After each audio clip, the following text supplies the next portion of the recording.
जय हाँ? कुरु ततार में चल देता मैं।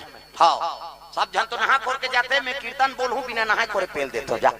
तो हाजी देखते, आओ आओ महाराज बैठो, हाँ सदाल पानी दे, हमन का चोटा लबड़ा थोड़े बाबा, भजन कीर्तन करके आता मन है जंगत कठौती में गंगा किसे सदाल पानी दी। एक दिन पूछे में मुसलमान माल, हाँ ये बिस्मिल्लाह कथा ते काएगा क्यों? प्रेम से बोल दुर्गा मैया की जय। तुमन बिस्मिल्लाह कथा ते काए?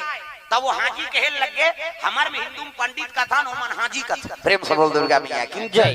तब पूछे में दतार में ये हाजी बिस्मिल्लाह कथा ते काए? वो मुसलमान कहे लगे तुमन बजरंगबली कथो ना महाराज। प्रेम से बोल दुर्गा मैया की जय। तुमन बजरंगबली कथो तेल हमन बिस्मिल्लाह कथा। प्रेम से बोल दुर्गा मैया की जय। तुमन लाल झंडा चढ़ा थो, हमन हाँ हरियर झंडा चढ़ा था। देखा नहीं ये बंजारी बाबा कथो ते काए? तुमन काल भैरव कथो ते बंजारी बाबा है। वो शीतलम जाबे त इधर खड़े है से गदा धर करिया वाला झूलना के पार वो सुकुरदुम हो जाता।